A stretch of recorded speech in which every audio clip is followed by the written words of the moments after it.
Hello friends, welcome to our channel. Today we're going to take a look at another horrible case with you. The incredible case of Michele Whitaker.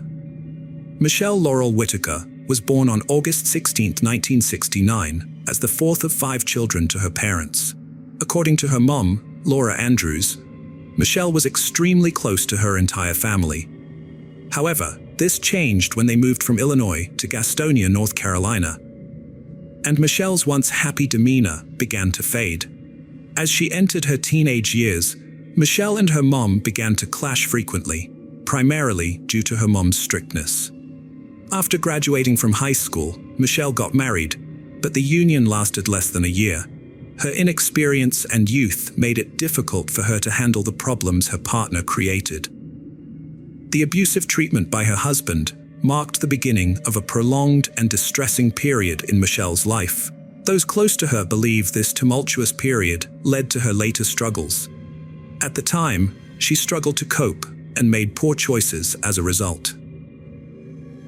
After her divorce, Michele's family moved to Spartanburg, South Carolina. By the time she was 30, Michele was struggling with alcohol addiction and had already had 3 failed marriages. She was working part-time as a waitress and was barely getting by. One evening in 1999, Michele met a man named David after her shift ended, and he offered to give her a ride home. Michele accepted, but soon regretted her decision. Instead of taking her home, David took her to a secluded area where he assaulted her and forced her into intimate contact. He was arrested a year later, pleaded guilty to assault and battery, and received an 8-year prison sentence. Just before she disappeared, Michele was arrested for driving under the influence of alcohol. Michele's parents decided it was time to take drastic measures. They contacted the police and asked them to hold Michele in custody until a spot in a rehabilitation center became available. Although it was a difficult decision, her parents felt it was the only way to help Michele in her situation. However, Michele became extremely upset by this, and from that point on, her relationship with her mother significantly deteriorated. Unfortunately, Michele was mistakenly released from jail without receiving the court-ordered treatment for her substance and alcohol abuse. On August 5, 2002, Michele had an argument with her mother and stormed out of the house in a bad mood. 3 days later, the man she was staying with contacted her mother, Laura Andrews, to inform her that he couldn't find Michele after they had had an argument. This is how Laura learned of her daughter's disappearance. Laura immediately sought help from a friend who worked at the local police station.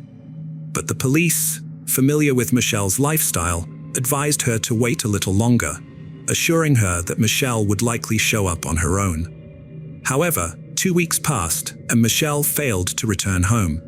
On August 21, 2002, Laura filed an official missing persons report, and local law enforcement began investigating Michele Whitaker's disappearance. During their investigation, they discovered the last place Michele was spotted, a truck stop. This information came from a local resident named Doug, who had met Michele by chance on the street the day before she disappeared. Doug recounted that he had stopped his motorcycle outside a bar where Michele was sitting and struck up a conversation with her. Michele told him that she had had a fight with her boyfriend and he had thrown her out of the house. Later that evening, they visited 2 bars together, playing a few games of billiards at one of them. They then took a ride on Doug's motorcycle until dawn, after which they went to his house. Thus, it was revealed that Michele Whitaker had spent her last evening visiting local bars, and Doug was the last person to have seen her alive. This made Doug the prime suspect in Michele's disappearance. According to his testimony, Michele had planned to go to Myrtle Beach, South Carolina, a resort city on the Atlantic coast, where she hoped to earn good money working in local bars and restaurants. Doug claimed that he dropped Michele off at a truck stop, but only after giving her some clothes, including a t-shirt and shorts, and some money to buy coffee and newspapers. He said he wished her good luck before leaving. To verify Doug's story, the police gave him a lie detector test, which he passed. They also tested the man Michele had been staying with before she vanished, but found no evidence to suggest he was involved in her disappearance. The police began to consider the possibility that Michele had actually gone to Myrtle Beach, which is approximately 250 miles from Spartanburg. A few more weeks went by, but there was still no sign of Michele. Her family and friends were growing increasingly anxious. Despite her anger and resentment towards her parents, they couldn't bring themselves to believe she would abandon her family and go into hiding. Michele's prolonged disappearance made the local sheriff question her motives. When people travel for extended periods, they typically take some personal belongings with them, but Michele had left with almost nothing. Moreover, she had a beloved pet dog to which she was deeply attached. Every detective interviewed agreed that Michele would never willingly abandon her dog. In the meantime, Michele's parents began driving around the neighborhood, hoping to find any clue that might lead them to their daughter.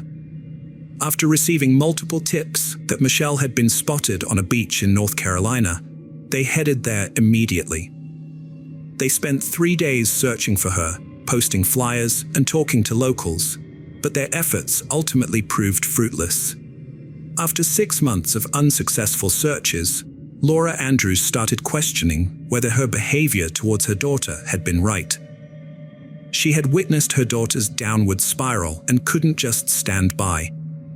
Laura wanted to protect her in any way possible. Additionally, she suspected that the 1999 brutal attack Michele suffered might have contributed to her disappearance. Laura couldn't forgive herself for the hurtful words she spoke to Michele after the attack, despite the assault being a terrible act by a stranger. Laura initially blamed Michele for taking a destructive path and causing harm to herself, which only damaged Michele's self-esteem further with her words. From the sheriff's office, it was assumed Michele had motives to escape due to her reputation. Detectives thought she'd eventually be arrested, but a year passed with no results. The police were alarmed that Michele left no digital traces, which wasn't a good sign. Both police and family wondered if Michele was a crime victim, possibly falling prey to a truck driver, but this theory remained unsubstantiated. 2 more years passed with no leads. On the 3rd anniversary of Michele's disappearance, after police and Laura Andrews visited the truck stop where Michele was last seen, local TV stations revisited the story. Just days after Michele's story aired on TV news, the Spartanburg County Sheriff's Office received a strange letter.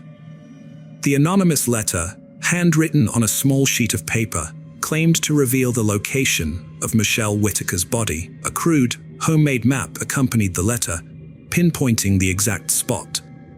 Despite its amateurish appearance, the letter was well written and proper, lending it an air of credibility. The sheriff, accompanied by search dogs, embarked on a search of a rural area 25 miles from where Michele was last seen. This development came 3 years after her disappearance, and her family was torn between despair and hope. Some had reluctantly accepted that Michele might be dead, while others clung to the possibility that she was alive and safe. The search dogs were unable to detect any scent, and the operation was eventually called off. Although relieved that no body was found, the investigators remained perplexed by the letter. A handwriting analysis and DNA evidence from the envelope suggested that the author was a woman, but her identity remained unknown. In 2006, Michele's parents relocated to Rock Hill, South Carolina, which is 65 miles from Spartanburg. A year later, on the 5th anniversary of Michele's disappearance, the whole family gathered at the church. Michele's mother, Laura Andrews, did not want to treat the gathering as a memorial service because Michele's body had not been found, and there was still a faint hope that she might be alive. Another year passed, and Detective William Gary took over the investigation of Michele's disappearance. At the time, he was handling a dozen unsolved cases, including Michele's. Since many years had gone by without any evidence that Michele was still alive, her case was considered a felony.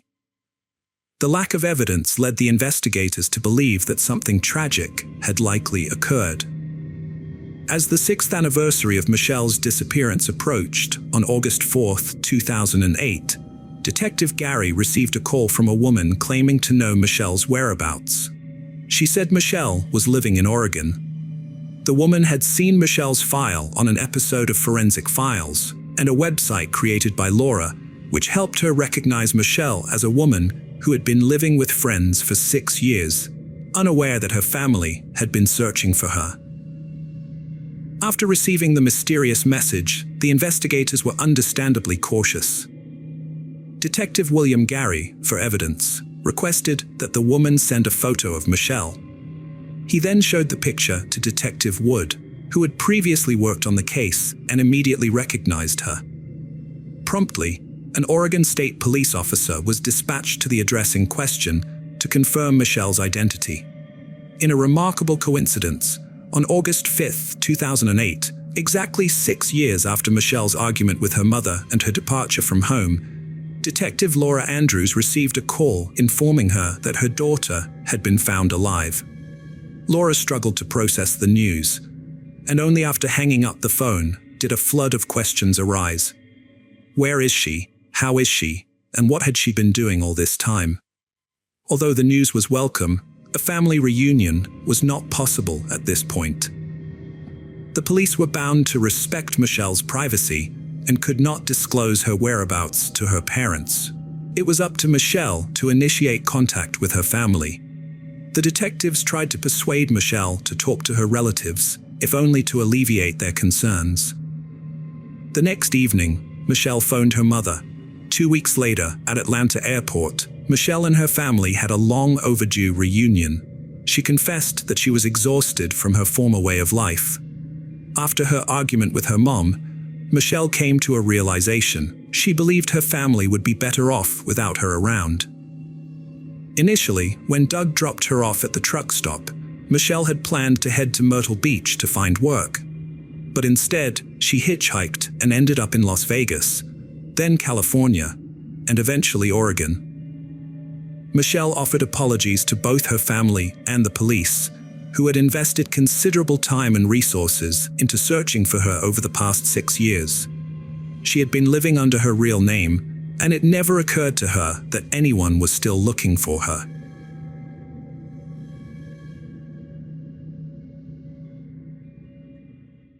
The case of Maria Ladenburger. Maria Ladenburger, a 19-year-old from Freiburg, sparked widespread outrage in German society and raised serious concerns about the local police and the German government as a whole. Born on December 6, 1996, to Clemens and Friederike Ladenburger, Maria's parents were both lawyers, with her father holding a high-ranking position in the European Union. At the time of her death, Maria was a medical student at the University of Freiburg.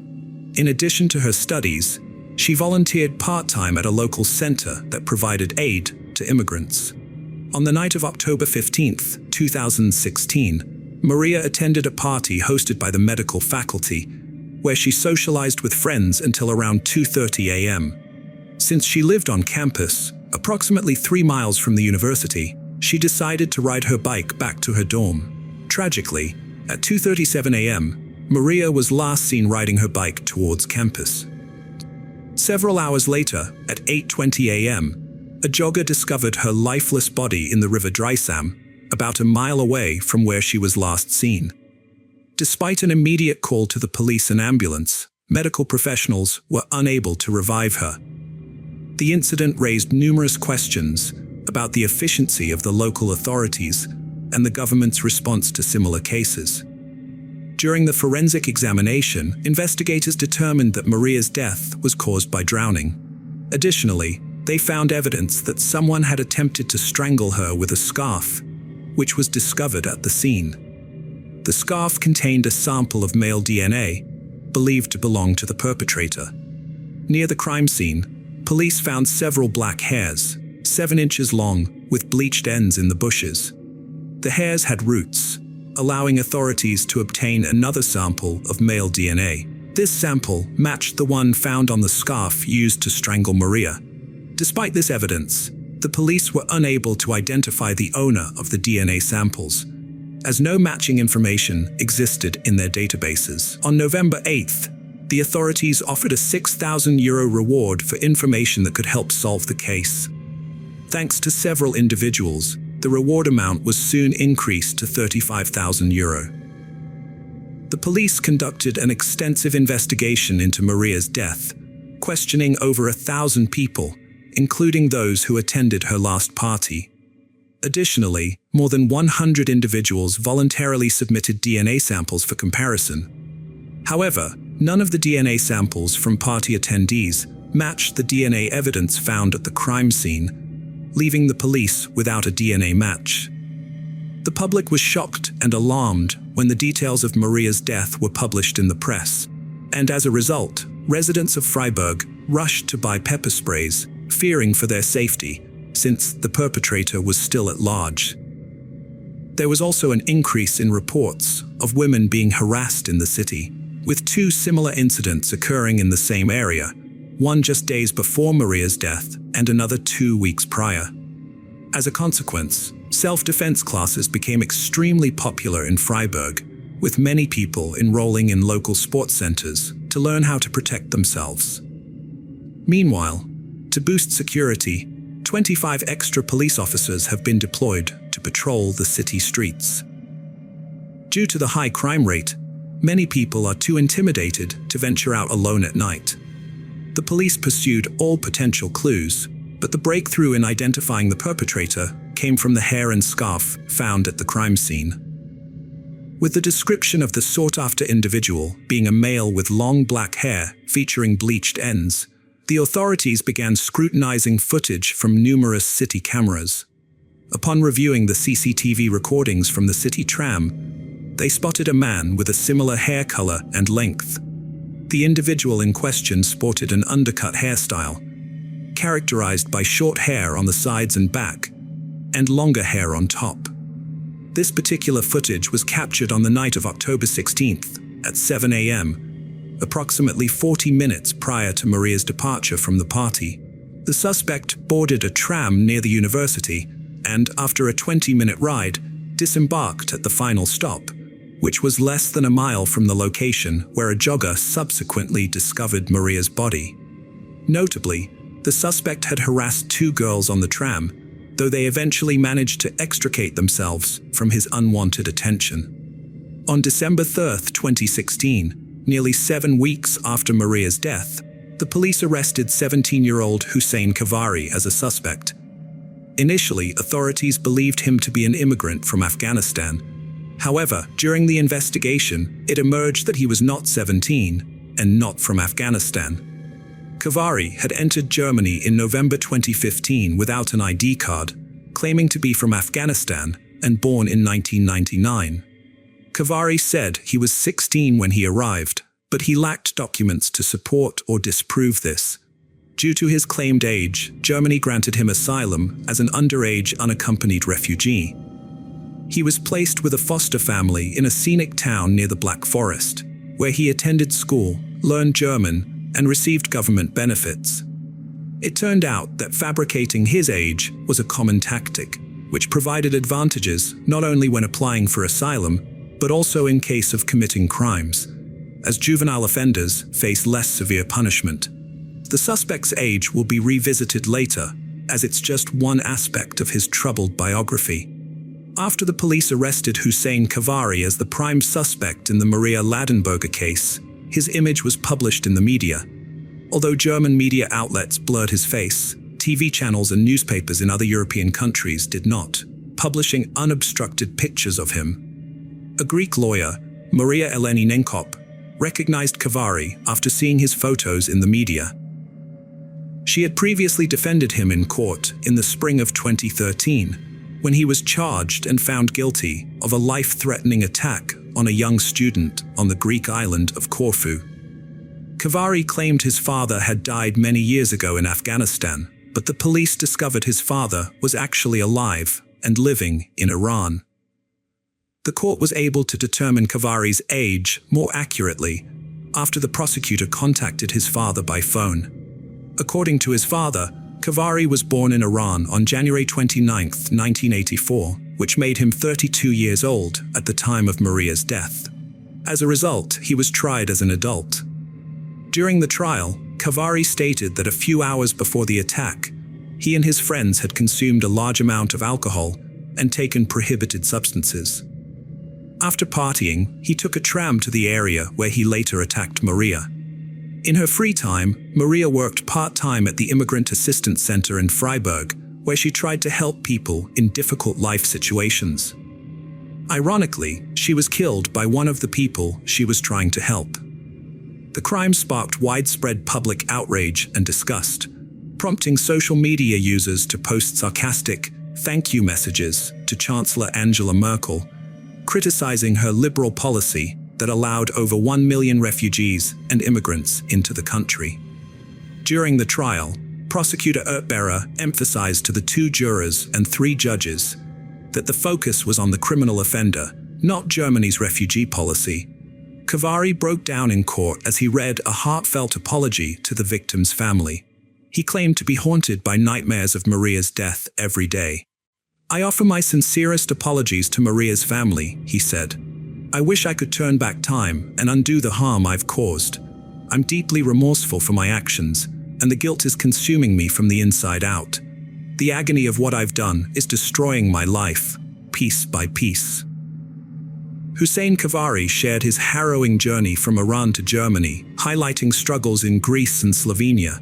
He spoke candidly about scavenging for food, engaging in illegal activities, and living with a foster family in Germany, where he turned to substances and alcohol. Khavari revealed psychological issues, including nightmares and insomnia, stemming from concerns about his homeland.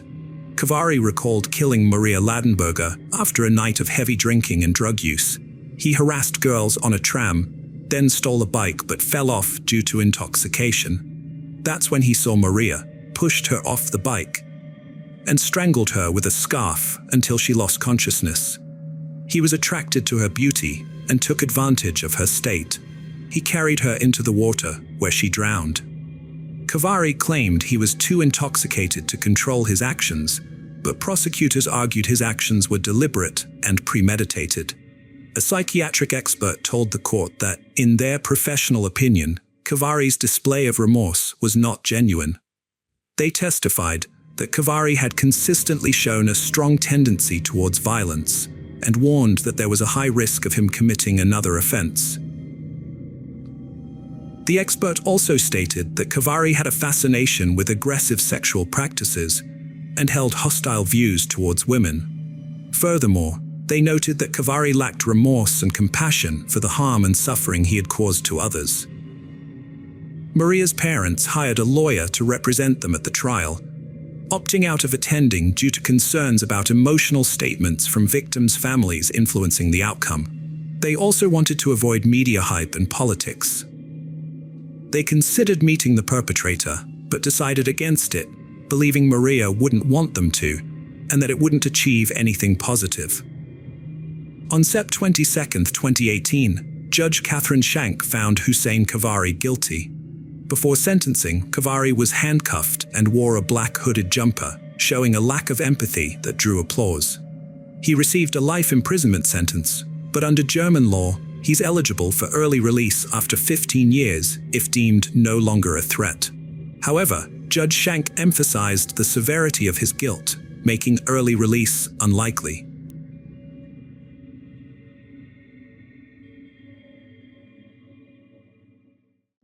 The case of Stacy Smith.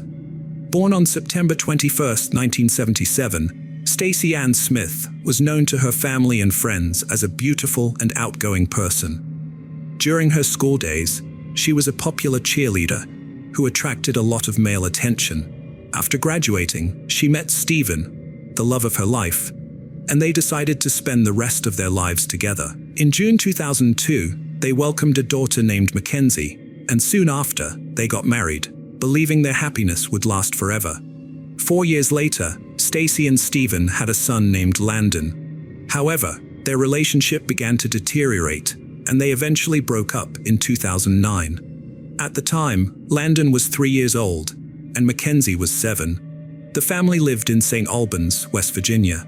After her divorce, Stacy was determined to make her children happy. One day, she ran into an old acquaintance, Brent, on the street. They had attended high school together, and Brent had had a crush on her back then, although she didn't feel the same way. However, this chance encounter sparked a romance between them. As they got to know each other better, Stacy's ex-husband, Stephen, became aware of her new relationship. He would often see Stacy and Brent together when he came to pick up the kids for the weekend. Initially, Brent got along great with Stacy's children, which made her happy. However, as time went on, their relationship began to experience some turbulence. They started to have frequent arguments, mostly due to Brent's jealousy.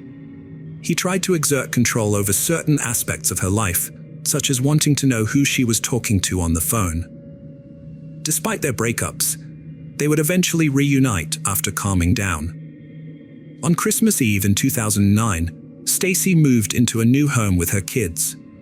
Her cousin Timothy and boyfriend Brent lent a hand in decorating the house for Christmas and creating a warm ambience.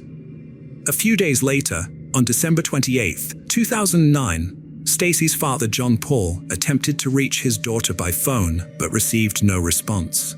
As the hours ticked by with no answer or callback from Stacy, John grew concerned and decided to investigate. He got in the car and drove to the house where Stacy lived with her kids, a place they had occupied for only a few days before Christmas, and he wanted to check on their well-being. When John arrived at the house, everything seemed normal. He knocked on the front door and called out his daughter's name, but there was no response. The door was locked, so he looked through the window and spotted 3-year-old Landon inside. John caught Landon's attention and asked where his mom Stacy was. Landon replied that she was asleep. John's instincts told him something was off. Stacy wasn't a heavy sleeper and would have woken up from the knocking on the door. John instructed Landon how to open the door, and once inside, he told the boy to wait in the living room while he checked on Stacy. As John entered the kitchen, he was met with a horrific scene. Stacy's body lay lifeless on the floor, surrounded by bloodstains. The same gruesome sight extended into Stacy's bedroom. John instantly dialed 911 and requested assistance. The police thoroughly searched the house to ensure the perpetrator was not concealed inside. It was evident that Stacy's death was not accidental. The woman had succumbed to a fatal neck stab wound. A message on one of the walls caught the detective's attention immediately. The individual who penned it accused Stacy of being unfaithful. The message consisted of only 2 words, cheating, and a second word starting with W. It was particularly heartbreaking that Landon spent most of the day by himself while his mother lay dead. Forensic analysis revealed the boy's bloody footprints next to Stacy's body, indicating he had approached his mother, likely attempting to rouse her. At just 3 years old, he probably didn't comprehend that his mother wasn't simply sleeping. The police collected all possible evidence from the house, including cigarette butts and beer cans, which could provide DNA clues. However, the writing on the wall was the most intriguing piece of evidence for the investigators. They needed to identify who wrote it and why. Given the crime's motive was likely jealousy, and the extreme cruelty suggested a revenge attack, the perpetrator could be someone Stacy knew and trusted. There were no signs of forced entry, implying Stacy had let the killer into her home. The police also found Stacy's car and car keys missing, as well as her phone and the murder weapon. They issued a description of the car to all patrolmen, suspecting the criminal might have used it to flee the scene. Stacy's tragic death was devastating for her loved ones, especially her children, who had to come to terms with never seeing their mother again. Psychologists spoke with Landon to see if he had witnessed anything unusual, but the boy couldn't assist the police. Upon waking, he found his mother on the floor. Thinking she was asleep, he tried to rouse her, but she didn't respond. The prime suspect in this crime could be someone who believed Stacy had been unfaithful to them. Initially, there were 2 main suspects: Stacy's boyfriend, Brent, and her ex-husband Stephen. Stephen might still have had strong feelings for Stacy, and despite their divorce, he might have been angry that she had moved on to another man. Brent, on the other hand, was known to be jealous, which could have led him to suspect Stacy of cheating. When investigating cases like this, detectives must consider all possible scenarios, no matter how unlikely they may seem at first. They were also looking into the possibility of a secret admirer or unknown romantic interest that even Stacy's closest friends and family might not have been aware of. As a young and attractive doctor's assistant, Stacy would have naturally attracted attention from men. While patrol officers were scouring the streets for Stacy's vehicle, investigators conducted interviews with her family members. Following these conversations, Stacy's boyfriend, Brent, emerged as the prime suspect. Her family and friends were well aware that Brent had a jealous streak and frequently became violent when he suspected Stacy was in contact with others. He had a volatile temper, prone to outbursts over trivial matters, which had led Stacy to sever communication with him on multiple occasions. Given this profile, the detectives pinpointed Brent as a key person of interest and decided to track him down for questioning. Their goal was to determine if he had any involvement in the crime and to confirm his whereabouts at the time of Stacy's death, while also observing his reactions to their inquiries. Brent was still at his country house before heading out, making it easy to track him down. Investigators secured a search warrant and found him in his garage when they arrived. Although he became nervous at the sight of the police, this didn't necessarily imply anything, as many people get anxious when officers show up at their doorstep. The investigators informed Brent of the search warrant for his home and that it was related to the investigation into Stacy Smith's death. Brent appeared to be genuinely shocked by the news and seemed devastated by grief. But the question was this just an act?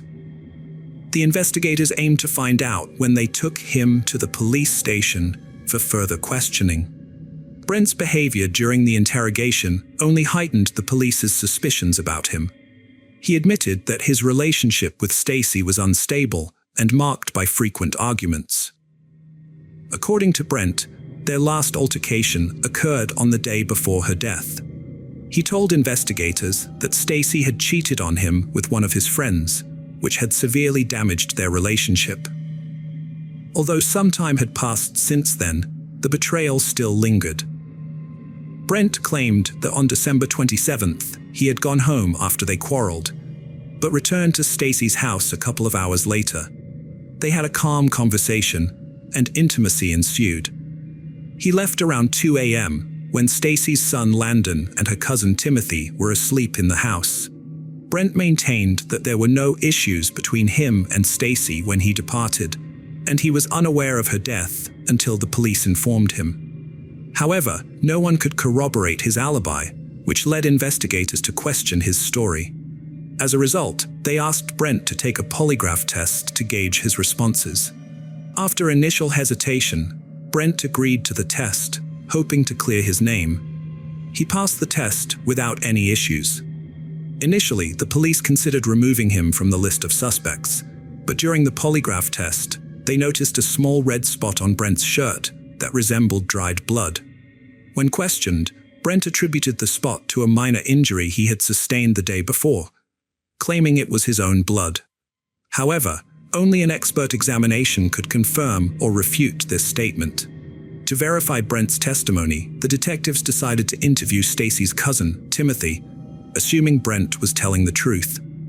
As the last person to see Stacy alive, Timothy was a crucial witness. However, a major obstacle emerged. Timothy had vanished. Following the news of Stacy's death, the entire family gathered, but Timothy was nowhere to be found. He didn't answer his phone, and his whereabouts remained a mystery. This concerned both the family and the police, particularly given Timothy's history of substance abuse and potential debts. They feared that someone he owed money to might have taken revenge, but something had gone terribly wrong. Another stage has been added to the ongoing investigation. As previously noted, Stephen, Stacy's ex-husband, was one of the initial suspects in the crime. It's possible that Stephen was enraged by Stacy's relationship with Brent, even before their divorce was finalized. Although they were no longer living together, Stacy's actions may have offended Stephen, prompting him to commit the crime and leave a provocative message on the wall. Furthermore, one of Stephen's possible motives could have been related to his children, whom he only saw on weekends, and perhaps he wanted full-time custody. When Stephen arrived at the police station for questioning, he remained calm and composed, denying any involvement in Stacy's death. He claimed he would never harm the mother of his children. According to Stephen, his divorce from Stacy did not lead to animosity between them. In fact, he shared the same suspicion as her family, that Brent was responsible for the crime. Stephen provided an alibi for the night of the crime, which the police quickly verified, ruling him out as a suspect. Meanwhile, investigators searched for Stacy's car, only to discover that the vehicle in question was actually owned by her boss, Dr. William Casto. This raised the possibility of another romantic interest in Stacy's life. Further investigation revealed a romantic relationship between Stacy and Dr. Casto. Colleagues reported that the two were very close, and at some point, Dr. Casto had even given Stacy a car as a gift.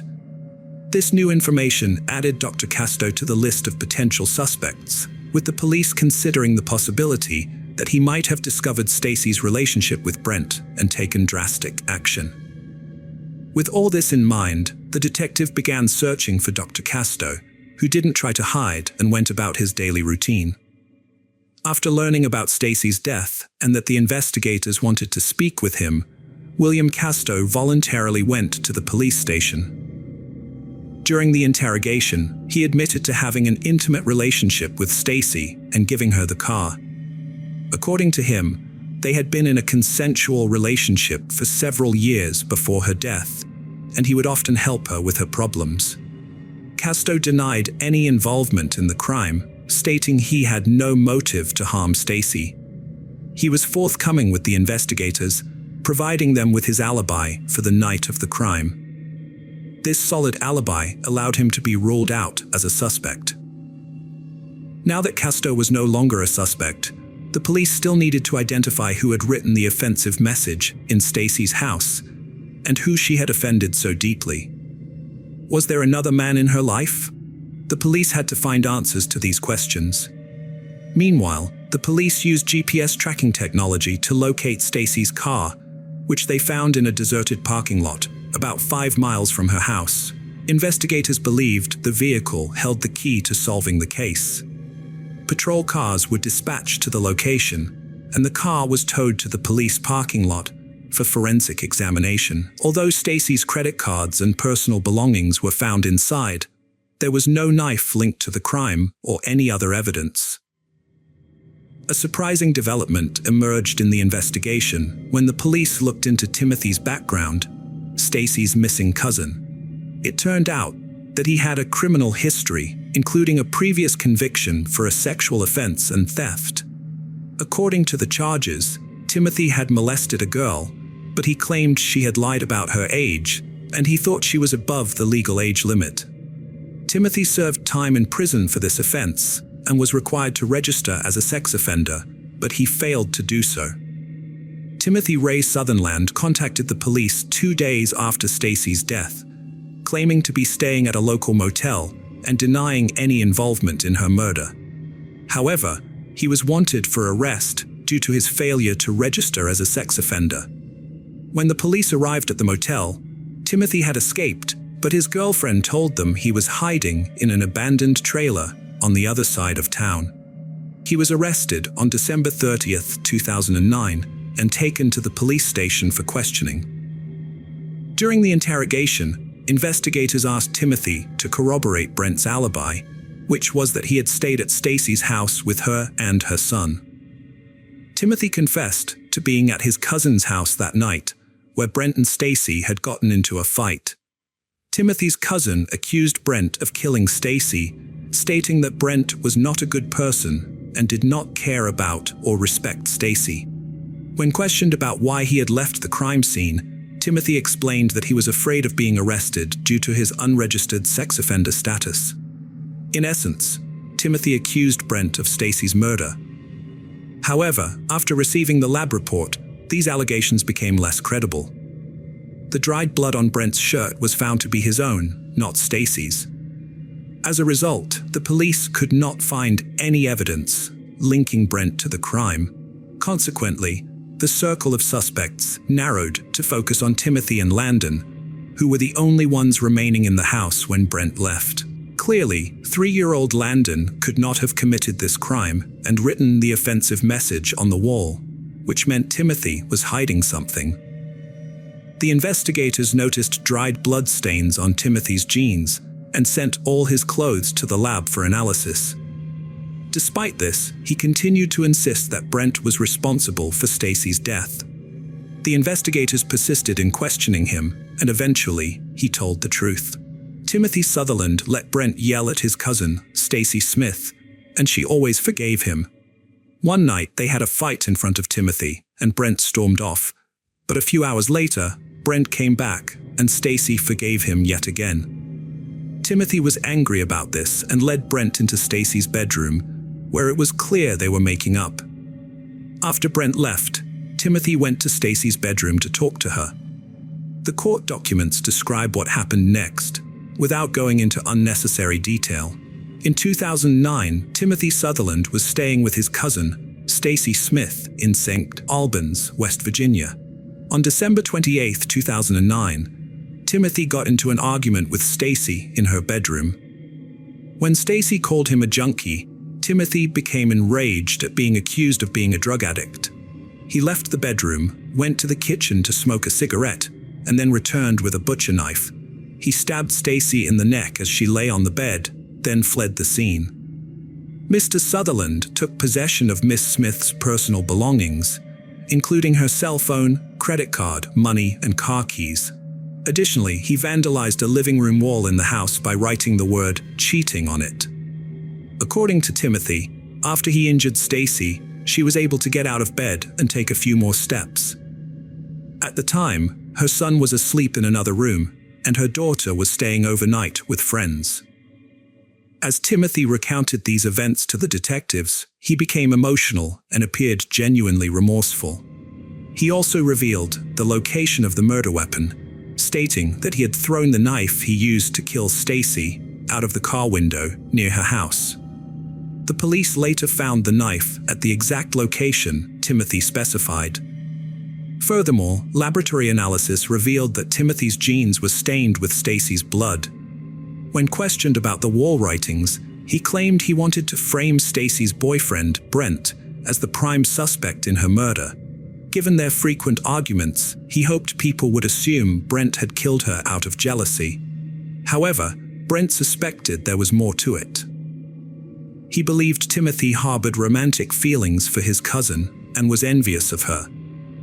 That fateful night, Timothy sat in the living room armchair, overhearing Brent and Stacy's activities in the bedroom.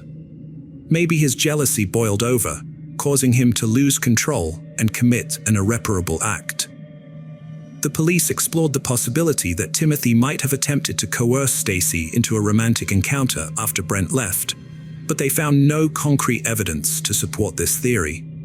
With only 2 people aware of what transpired that night, and one of them deceased, the truth remained elusive. Although Timothy Sutherland initially confessed to the crime during his interrogation, he later claimed innocence at his first court hearing in 2010. Despite this, the authorities had gathered sufficient evidence to secure a conviction. The central issue was whether the jury would believe the prosecutor's claim that the crime was premeditated, or the defense lawyer's argument that Timothy committed the crime in a fit of passion. The series of events leading up to the crime suggested that Timothy was fully aware of his actions. He had an argument with Stacy, left her bedroom, went to the kitchen to smoke a cigarette, and then returned with a knife. On March 18, 2011, the jury delivered a guilty verdict, and Timothy Ray Sutherland was sentenced to life in prison without the possibility of parole. 2 years later, In 2013, he attempted to appeal the verdict, but was unsuccessful.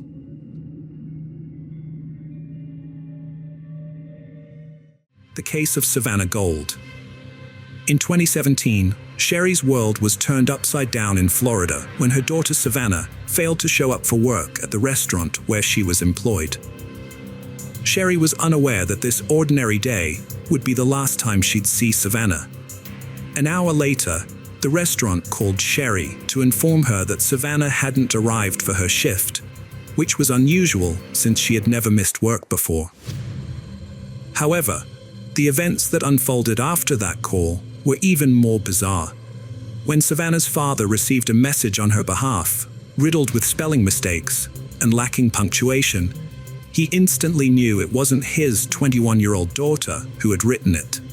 The impersonator claimed Savannah had met an amazing guy, fallen in love, and decided to elope with him, promising to call later. Savannah's father, Daniel Gold, carefully read the text message, paying close attention to its content. He knew his daughter well and was convinced that running away with her boyfriend was out of character for her. While Daniel studied his phone screen, trying to make sense of the message, Savannah's older brother Chris received a similar text saying she was leaving with her boyfriend and that she was okay. Daniel's instincts told him something was wrong, so he immediately started calling his daughter's phone, only to find it turned off. Savannah Page Gold was born on April 26, 1996, to Daniel and Sherry Gold. She lived with her parents and older brother Chris in Jacksonville, Florida. Savannah enjoyed various hobbies, including playing lacrosse, drawing, and dancing. Those close to her believed she embodied her last name, being a loving, kind, and caring person always willing to help others. After graduating from high school, Savannah turned down a college scholarship for art and design to care for her mother, Sherry, who had been diagnosed with cancer and was undergoing chemotherapy. To support her mother, Savannah took on household responsibilities and also worked as a waiter at Bonefish Grill, a restaurant. By the summer of 2017, she had been working at the restaurant for 2 years. On August 2nd, Savannah left for work at around 5 p.m., wearing her uniform, as her shift was scheduled to start at 5:30 p.m. However, less than an hour later, Sherry received a call from the restaurant asking why Savannah had not shown up for work. This surprised Sherry, as she knew her daughter was responsible and had seen her leave the house in her uniform, indicating that she had indeed gone to work. After Savannah's father received a suspicious phone call, her father and brother started getting strange messages that they didn't think were from her. They suspected someone was impersonating Savannah. Before this, Savannah's father had tried to contact the police, but he couldn't reach his daughter. She was reported missing, and the police launched a search for her. Since sending those messages, Savannah's phone and social media accounts have been inactive. The police first went to the establishment, where she worked, to investigate. They found her unlocked car in the parking lot, about 120 yards from the restaurant entrance. Her personal documents, wallet, cards, cash, and other valuable items were still inside the car. It was clear to the police that the story about Savannah running away with her lover was a lie. If Savannah had planned to disappear, she would have taken her documents and bank cards with her to avoid being traced. It didn't make sense that she would leave them behind in her car. Initially, there were no signs of a struggle or crime near or inside the car, except for the flat left front tire. Forensic experts were called to investigate, and detectives visited the restaurant to speak with Savannah's co-workers. However, they all claimed that Savannah hadn't come to work that day and that no one had seen her. The presence of Savannah's car, parked 120 yards from the restaurant, led detectives to suspect that something might have happened to her after she arrived at work.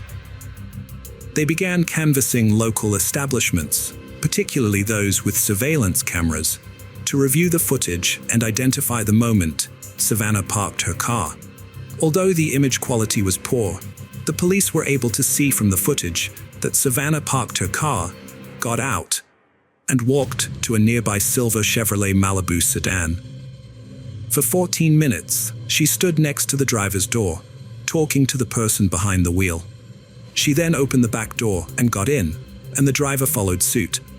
The police watched as the car shook, and the back door swung open 3 times before being closed again.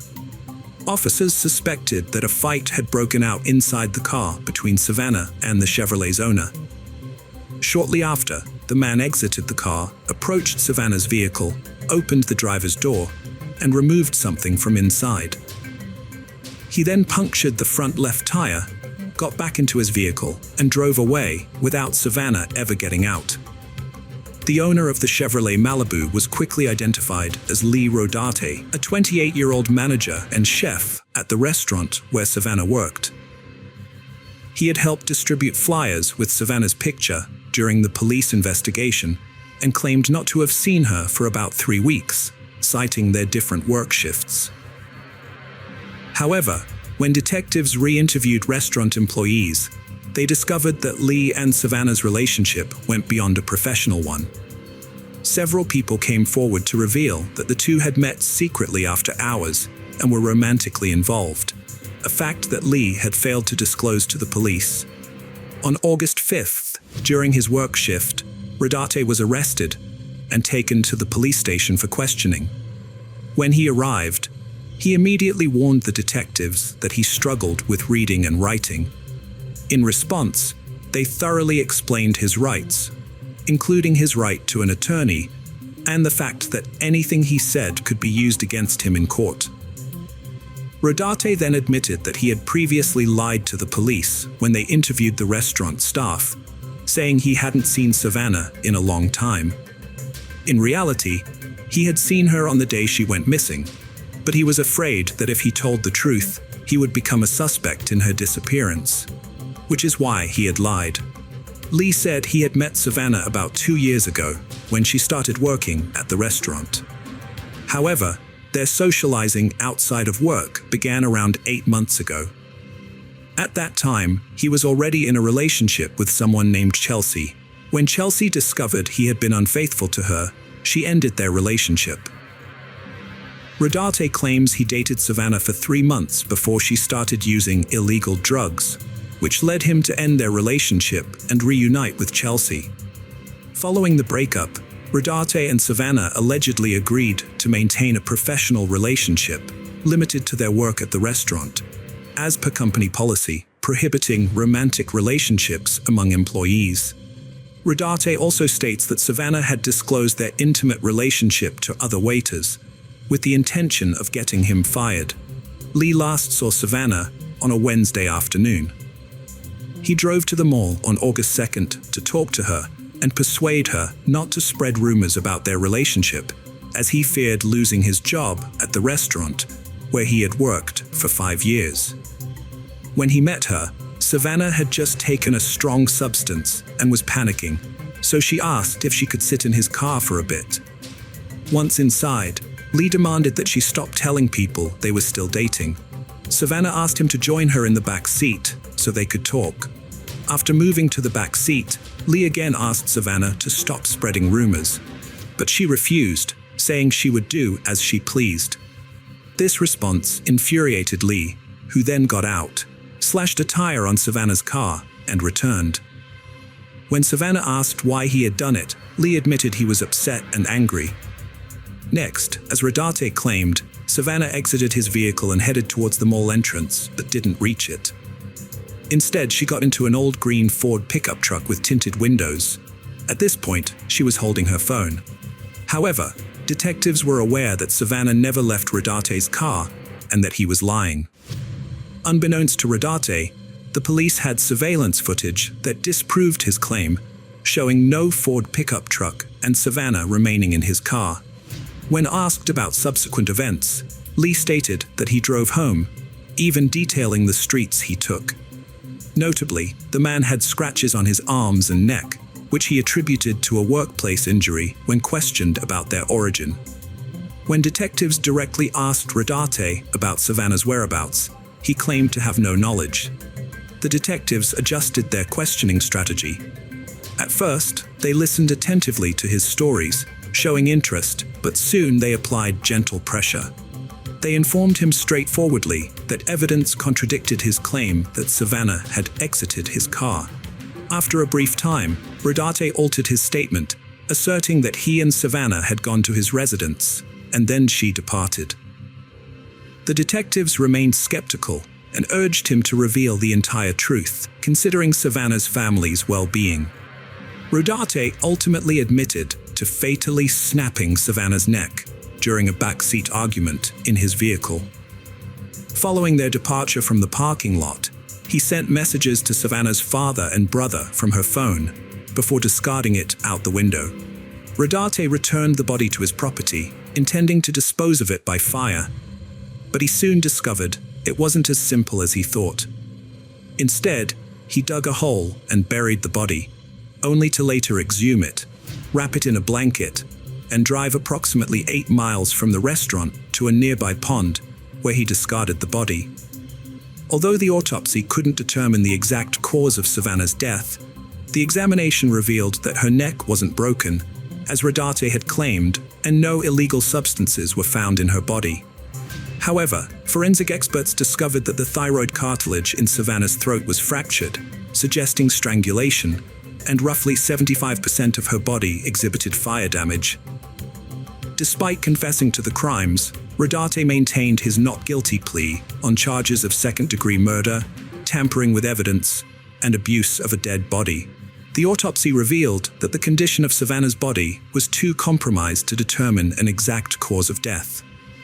Contrary to Whitaker's claims, her neck was not broken, and no illegal substances were found in her system. However, the autopsy did indicate that Savannah was strangled, as her thyroid cartilage was broken and approximately 75% of her body had been burned. Whitaker's confession was revoked at trial, where he claimed he acted in self-defense, alleging that Savannah had initiated the strangulation. This reversal put Savannah's family through additional trauma, forcing them to attend numerous court hearings. Cher Gold, Savannah's mother, has battled recurring cancer during this ordeal, but she remains committed to attending every hearing alongside her family. They have been present at 26 out of 27 hearings, enduring the emotional toll of facing Whitaker, the man responsible for their daughter's death. The family's primary concern now is to bring this painful process to a close and secure justice for Savannah. Lee Whitaker was not the only family member to be charged with murder. In 2016, a year before Lee committed his crime, his sister Amber Camarillo, then 26 and still known by her maiden name Whitaker, shot and killed a woman during a dispute over a car.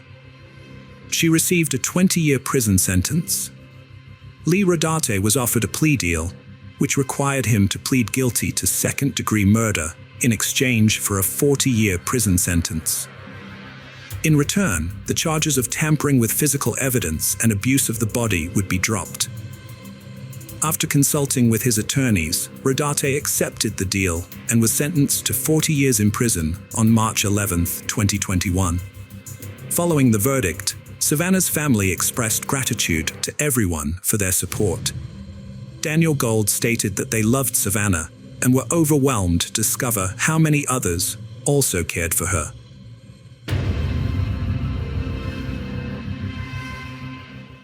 The case of Shanae Brooke Edwards. Shanae Brooke Edwards was born in 1989 in Warrnambool, Australia. Shanae grew up with her parents and older brother Tyson. Although her early life and upbringing are not well documented, her loved ones remembered her as an adventure seeker who loved nature, hiking, motorcycling, and animals. She was a kind-hearted, genuine person who formed deep, sincere connections with others, showing generosity, patience, love, and kindness to everyone she met. In 2019, Shanae traveled to Georgia, a country that had long fascinated her with its natural beauty, rich history, and landmarks. Her boyfriend, Maori El Sayed, a Lebanese national, had planned to join her in Georgia, but was unable to do so because the country's borders were closed to unvaccinated individuals at the time. Shanae resided in Tbilisi, the capital of Georgia, where she worked as an English teacher. This allowed her to support herself financially while exploring the country and visiting new destinations. She formed close bonds with like-minded friends who shared her passion for travel. On July 29, 2021, Shanae uploaded a photo to her social media profile, captioning it with the single word, joy. The image was taken during a scenic motorcycle ride, an activity she thoroughly enjoyed.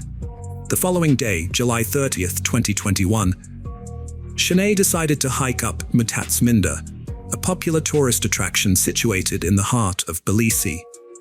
According to her friends, Shanae would often take leisurely strolls in the wooded area near the mountain, and she had never encountered any issues or threats to her personal safety. On July 30, 2021, Shanae left her residence around 3:30 p.m. and was last spotted near the Church of St. Michael of Tavare, located at the foot of Mount Myrtle, which serves as a starting point for hikers. Shanae was scheduled to meet friends at a cafe in the capital city, but she failed to appear. When attempts to reach her by phone proved unsuccessful, her friends decided to file a missing persons report with the local authorities. Meanwhile, a friend of Shanae's living in California grew concerned and placed a call to Shanae's phone. When the call was answered, Shanae could be heard screaming, "Please let me go, okay? Just let me go," indicating that she was being attacked and desperately seeking release. The call was abruptly disconnected, and when Shanae's friend tried to call back, there was no answer. There are conflicting accounts of what Shanae's friend in California did next. According to some reports, she posted an urgent message to a Facebook group comprised of expats living in Georgia, asking someone to alert the police to the disturbing phone call. Other sources claim that Shanae's friend directly contacted the Georgian police and relayed the distressing details. It is certain that within hours of Shanae making a frightening phone call, Georgian police became aware of it and began to investigate. Hundreds of police officers and volunteers were deployed to search the area, focusing on the slopes of Mount Myrtle. The search party utilized search dogs and drones, but Shanae remained missing. By sunset, her phone was still off, and she had not visited any local hospitals. This lack of progress was ominous, as was confirmed the following day. Tragically, on July 31st, after an extensive search, 31-year-old Shanae Brooke Edwards was discovered deceased near a hiking trail. The perpetrator attempted to conceal evidence by hiding the body under tree branches and leaves. A knife, believed to be the crime weapon, was found nearby. Shanae's phone was soon discovered on the mountainside. Further inspection of the crime scene revealed an old, rusty shovel, a fireplace, used needles, and numerous empty bottles. Georgia's Interior Minister revealed to local media that the police have uncovered information not yet disclosed to the public to protect the integrity of the investigation. He assured that the ministry and police officers are doing everything possible to find the perpetrator. The forensic examination of Shanae's body revealed 13 stab wounds, with 5 in the neck area, leading the police to conclude that the perpetrator undoubtedly intended to kill the young woman. Signs of strangulation were also found on her neck. After the authorities officially confirmed Shanae's death, the media reported that the crime was motivated by lust, but the Georgian police denied this, citing the forensic medical examiner's failure to find any signs of a crime against the woman's integrity. Shanae's boyfriend, Moody El-Sayed, has vowed to track down the culprit, no matter how long it takes, and exact revenge. Shanae's death was a devastating blow to her friends, and a particularly traumatic experience for her family, who lived on another continent. They faced the difficult task of transporting her body back home, while the police worked to identify the perpetrator. Although the police are directly responsible for preventing crimes and capturing criminals, in this case, there was an added concern. Georgia's billion-dollar tourism industry could be severely impacted by the fact that a tourist had lost her life in the capital city, a popular tourist destination. The police conducted an extensive investigation, interviewing over 200 people, including Shanae's friends, co-workers, neighbors, and employees and visitors of Myrtle Park. They examined the roots of the case and reviewed video footage of Shanae's movements on the day she went missing. In an expat Facebook group, a local woman reported hearing a woman screaming on the trails below Myrtle Park around an hour after Shanae left home. Another woman in the same group claimed to have witnessed a disturbing scene on the mountain the day before Shanae went missing, in which a man was seen aggressively assaulting a woman in the same area where the crime eventually took place.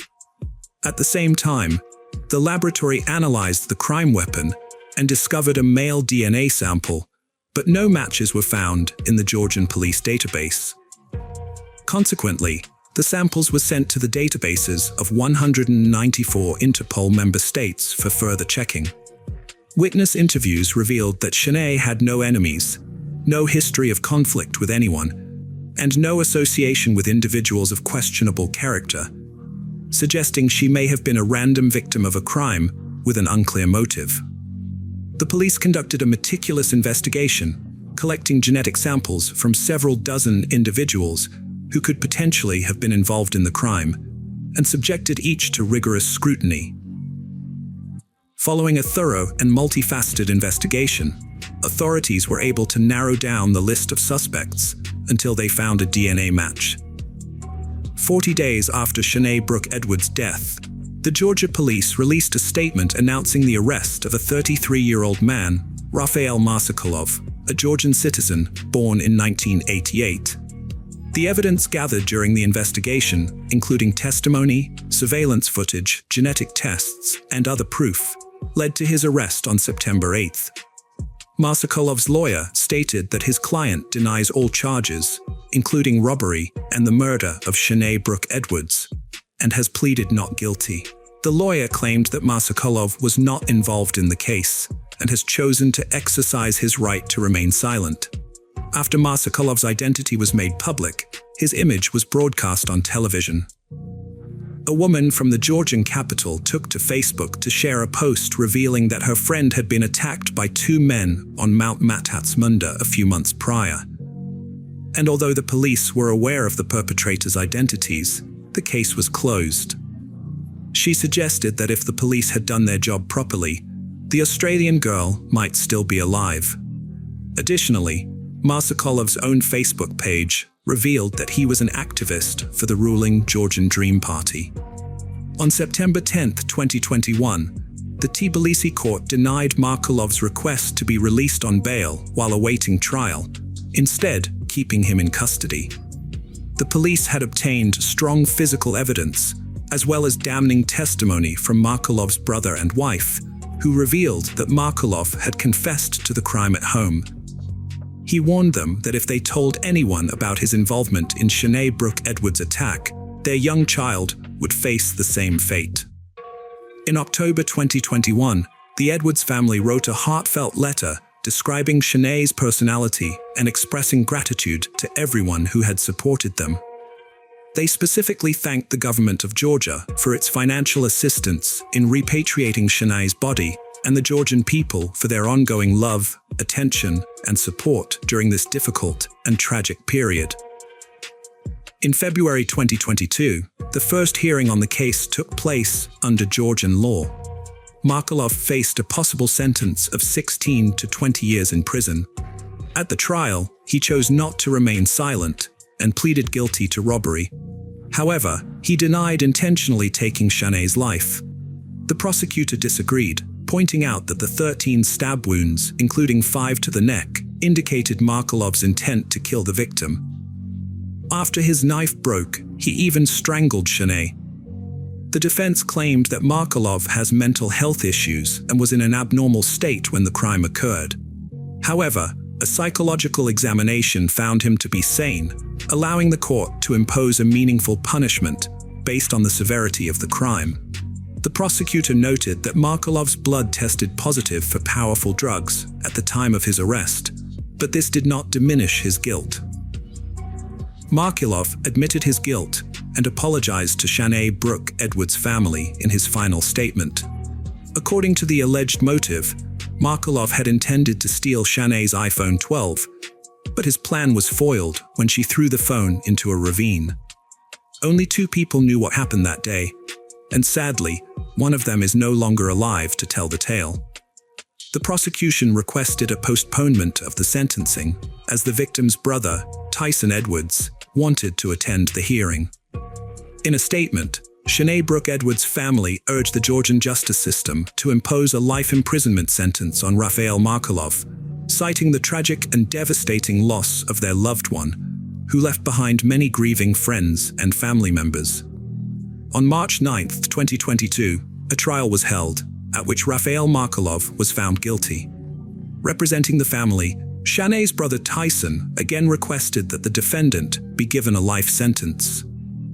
Markelov apologized to Tyson Edwards, claiming he was not that kind of person and had simply found himself in this situation. Ultimately, 33-year-old Rafael Markelov was sentenced to 20 years imprisonment, the maximum penalty allowed under Georgian law. Hello friends, welcome to our channel. Today we're going to take a look at another horrible case with you. The case of Shannon Mani. Shannon Mani was born on April 6, 1997, to Anshumani and Vijay Mani. When she was a small child, her parents immigrated to the United States from Fiji. The family settled in Waukesha, a small town in southeastern Wisconsin, where Shannon grew up and attended school. She was intelligent, attractive, and very outgoing. Her parents believed Waukesha was the perfect place to raise their children. After completing high school in 2015, Shannon enrolled at the University of Wisconsin at Milwaukee. She was passionate about helping others and aspired to become a social worker. Despite her busy schedule, Shannon worked with her father at an organic food company. It was at work that she met Quentin Neal, 26, who was applying for a similar position. Quentin had a strong desire to make a positive impact on people's lives. Shannon shared a similar passion, dreaming of building a shelter for women and children, while Quentin wanted to create a safe haven for his community. With their similar interests and outlook on life, Shannon and Quentin quickly formed a close bond. As their friendship blossomed into romance, Shannon was overjoyed to have met Quentin, and soon they started living together. Quentin showed genuine care for Shannon, and she ensured their relationship remained happy.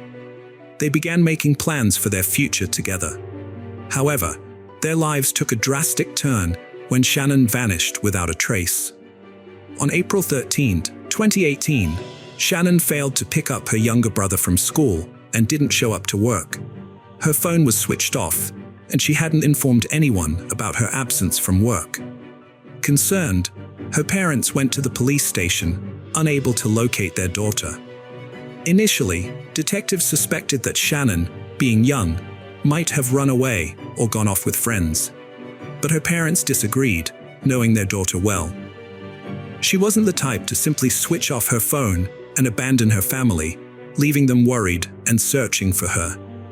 Shannon's mother shared crucial details with investigators, prompting them to take the case more seriously. Shannon was 4 months pregnant when she vanished, which raised concerns since pregnant women rarely disappear without something bad happening to them.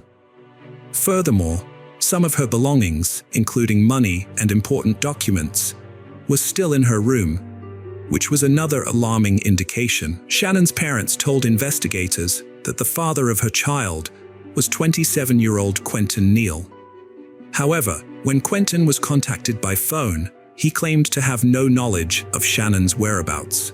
According to Quentin, Shannon had been living with her parents, and he hadn't seen her at all that day.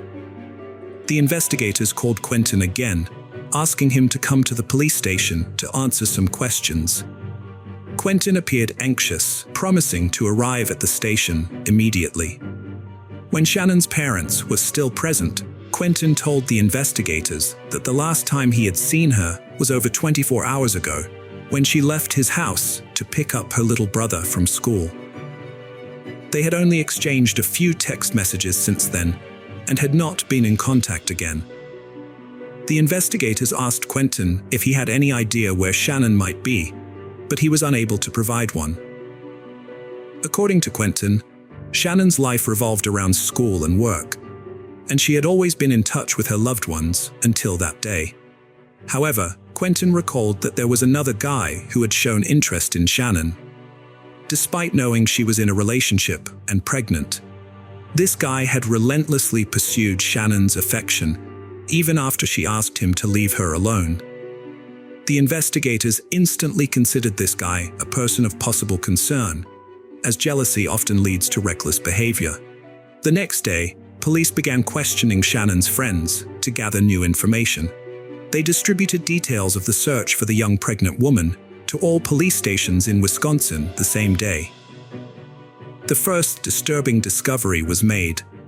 Shannon's car was found in Milwaukee, about 20 minutes from her home. Forensic experts carefully examined the vehicle inside and out, but found no suspicious signs. There was no evidence of carjacking, struggle, or any other crime. However, Shannon's purse and cell phone were missing from the car. 3 sets of fingerprints were found on the vehicle, including Shannon's and Quentin's. The origin of the third set remained unknown, and the police had to identify the person who left them. That same afternoon, the man mentioned by Quentin was questioned by investigators. Although he claimed to be upset about Shannon's disappearance, he denied Quentin's allegations, stating that he and Shannon were just friends and that he had never pursued a romantic relationship with her. When pressed further, he admitted to confessing his love to Shannon in the past, but she had rejected him, saying they could only be friends. Since then, he had not attempted to win her affection. The guy's fingerprints were found to match those in Shannon's car. However, he explained that he often got rides from Shannon to university, which is why his prints were in her car. He also claimed to have been 100 miles away from Waukesha, attending a baseball game when Shannon went missing. The investigators checked and confirmed his alibi, ruling him out as a suspect. The case got a surprising and crucial break when Shannon's mother, Anshumani, found her daughter's Apple Watch and checked her recent text messages. She took the watch to the police station, handing it over to investigators. Reviewing Shannon's texts, they made a significant discovery. Despite Quentin's claim that he hadn't met Shannon on the day she vanished, the texts showed they had arranged to meet up that day. This meant Quentin had lied to the investigators and Shannon's parents, making him the prime suspect. While examining Shannon's watch messages, investigators uncovered cracks in her relationship with Quentin. They found texts revealing Quentin's abusive behavior towards the pregnant mother. This revelation shocked Shannon, who had been unaware of her lover's true nature. Quentin apologized profusely, begging her not to leave him. Shannon proposed they take a break from each other. The investigators' suspicions grew, fueled by Quentin's troubled past. He had a criminal record, having recently been released from prison after serving time for robbery. He had multiple arrests for assault and other misdemeanors. Shannon's parents had also grown wary of Quentin, noticing their daughter's persistent depression. Moreover, Quentin exhibited emotional instability regarding the unborn baby, further solidifying the investigators' doubts about his character. After Shannon informed her parents about her pregnancy, they arranged a meeting with Quentin, during which he assured them that he would take care of both Shannon and the baby, claiming he had always wanted to have children. However, a few days later, according to Anshumani, Quentin sent Shannon some disturbing texts, contradicting his earlier promise and stating that he didn't want the baby. He even suggested that Shannon should consider having an abortion. The police attempted to track Shannon's cell phone and discovered it was last active in the afternoon of April 13th, near Quentin's residence. Shannon's mother noticed severe bruising on her arms and inquired about the cause. Shannon broke down in tears and revealed that Quentin had physically assaulted her, punching her with his fists while she was in her vehicle. Despite her parents' warnings to end the relationship, Shannon eventually forgave Quentin and resumed dating him. With this concerning information, investigators grew increasingly worried that they might not find Shannon alive. prompting them to obtain a search warrant and rush to Quentin's house. At first, the crime scene did not appear to show any signs of a struggle or disturbance. The area was clean, with no broken furniture or objects. Forensic experts sprayed the first floor with luminol, a chemical that detects blood, but found no evidence. However, when they applied the same test to the basement, the walls and floor glowed, indicating the presence of blood. The numerous marks found at the scene strongly suggested that Shannon was likely no longer alive. Quentin Neal was arrested and taken into custody. Before questioning him, investigators reviewed the contents of his phone and discovered that he had recently searched online for ways to remove evidence of a crime using a lye chemical. This suggested that he was planning to hide traces of his crime. During the interrogation, Quentin initially denied any knowledge of Shannon's whereabouts and claimed to have no connection to her disappearance. However, faced with solid evidence, he began to alter his story. Eventually, he agreed to confess to everything. Quentin claimed to have acted in self-defense when he took Shannon's life. He told investigators that Shannon had visited his house to discuss their future and their child. But the conversation escalated into an argument. According to Quentin, Shannon then entered the kitchen, grabbed a knife and a gun that were being kept for emergencies, and began threatening him. Quentin said he felt compelled to act quickly to protect himself, leading to a physical struggle that ended in Shannon's death. Quentin reiterated to the investigators that he had acted in self-defense, but they were skeptical due to the lack of defensive wounds on his body. Despite their doubts, they continued to listen to his account. Quentin said that, realizing the gravity of his actions, he panicked in the basement where the incident occurred. In an attempt to conceal the evidence, he used a large suitcase to hide the body. Quentin Neal led the police to a storage unit 6 miles from his home, where he had stashed a suitcase containing Shannon's body. When detectives opened the suitcase, they found Shannon's lifeless body, her wrists and ankles bound with duct tape, contradicting Quentin's claim of self-defense. Forensic examination revealed Shannon died from 2 gunshot wounds to the head and had additional knife wounds on her body. Shannon's parents were devastated when detectives informed them of the discovery of their daughter's body on April 18, 2018. Quentin Neal was subsequently indicted for the murders of Shannon Manny and her unborn child. The evidence gathered, including their correspondence from the day of her death, was sufficient for the court to reach a guilty verdict. The dispute had begun when Shannon visited Quentin's home to discuss her pregnancy, but she never left his house alive. The trial of Quentin Neal, accused of killing Shannon, was set to begin in the spring of 2019. However, just days before the trial, anonymous letters were sent to attorneys and court officials, claiming that someone else was responsible for Shannon's death. The letters were later deemed irrelevant after the author, a friend of Quentin's, was identified and found to be trying to confuse the investigation and help Quentin. Quentin faced the death penalty, but denied the charges and claimed he acted in self-defense. 15 months had passed since Shannon's death, and her family waited anxiously for justice, trying to stay positive. Shannon's mother, Ann Shamani, worked hard to keep her daughter's memory alive and not lose hope. Shannon had been passionate about supporting women and children affected by domestic violence, and her family had planned to build a shelter in her honor. However, that dream was never realized, as Shannon herself became a victim of violence.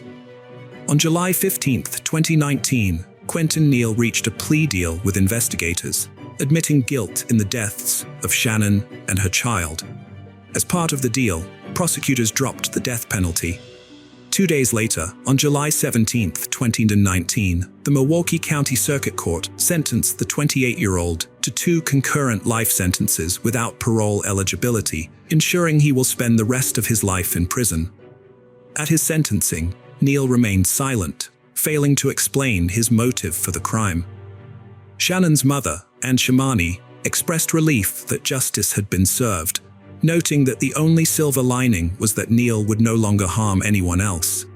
The family plans to keep Shannon's memory alive by opening a shelter in her honor. The case of Heather Jackson. Heather Jackson, a 23-year-old mother of two, had just found a house on a quiet street near Lake Erie. She was thrilled to have a new place to call home, especially after separating from her husband Wayne and going through a divorce. Despite the challenges they faced as parents, Heather and Wayne were once a happy couple, but their marriage didn't survive the struggles. After the breakup, Heather faced tough times, but she didn't give up. She focused on making her children, 3-year-old Selena and 1-year-old Wayne Jr., happy. On September 8, 2012, Heather's friend Danielle arrived at her house at 2:30 p.m. as they had planned. However, when Danielle knocked on the door, no one answered. She checked all the doors, but they were locked. This was unusual, as Heather would normally let her know if she had to change plans. Danielle's concern grew as she realized Heather and her children were not at home. Danielle tried to reach Heather by calling her mother, Jody, but was unable to get in touch with her that day. Failing that, Danielle contacted all of Heather's friends, but none of them knew her whereabouts. Then Danielle spotted Selena's pacifier on the porch, which made her increasingly anxious. She knew Heather would never leave the house without it. As the hours ticked by with no call from Heather, Jody grew more and more uneasy, her intuition screaming warning signals. She decided to take action and phoned the police, asking them to perform a welfare check. When the officers arrived at the address, they knocked on the door, but received no response. Next, they made their way around the house, peering through the windows, but saw nothing out of the ordinary. With no signs of forced entry or any indication of foul play, they departed. At approximately 7:30 p.m., Thomas Hansen and Dan Reiner, friends of Heather, arrived at her house, having learned that she was missing. They knocked on the front door, but there was no response. Reiner then proceeded to the back porch, forced open the door, and entered the home. Upon entering, they discovered Heather's lifeless body in the bedroom, completely naked, and immediately called the emergency services. Sergeant Eric Gray Bill, a police officer with the Sandusky Force, responded to the call and entered Heather Jackson's home. He found Heather's body awkwardly positioned between the box spring and mattress in her bedroom, with a ligature constricting her neck.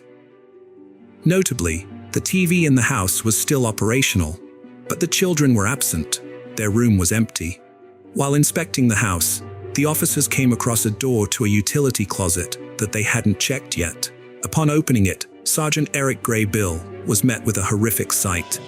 Stacked boxes, and behind them, the lifeless bodies of Heather's children. The police immediately sealed off the area, treating it as a crime scene.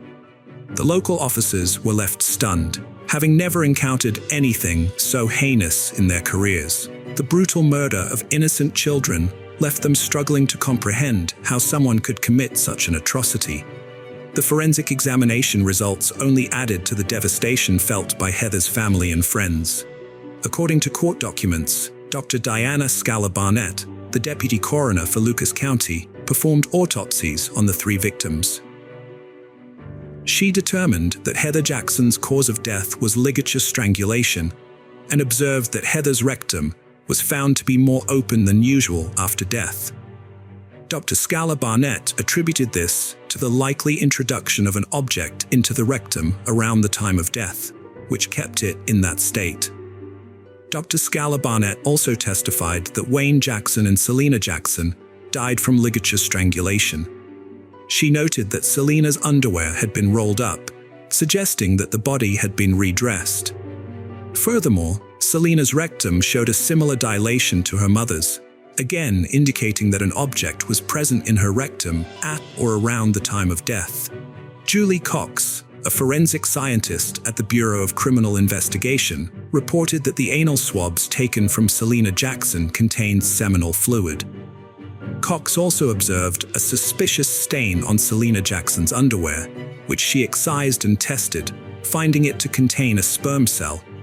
The police were under pressure to swiftly identify and apprehend the culprit behind these heinous crimes. Heather's residence was conveniently located near Firelands Regional Medical Center, and investigators believed that surveillance footage from the building's CCTV cameras might aid in their search for the perpetrator. Upon reviewing the footage, they spotted a car pulling up to Heather's house at 10:57 p.m.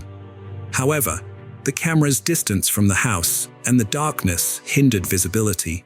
The car's headlights provided the only clues, revealing that the vehicle had backed into the driveway and remained stationary for some time. 11 minutes later, at 11:08 p.m., the headlights flickered back to life, and the driver departed the scene.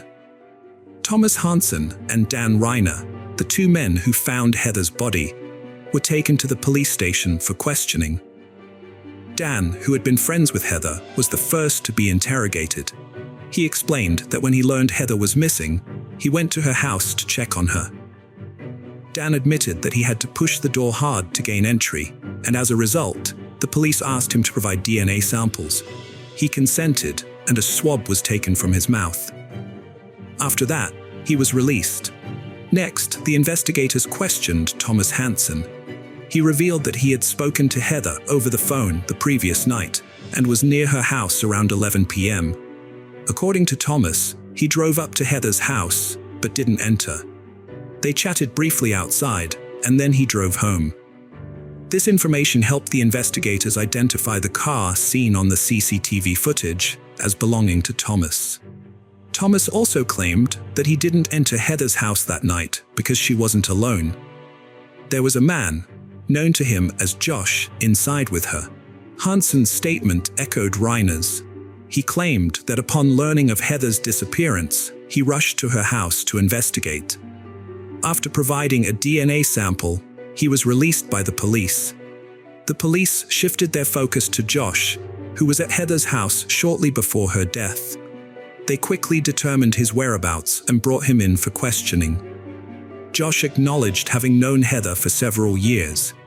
He confessed to being at her house that night, stating that they watched TV while the kids slept in their room.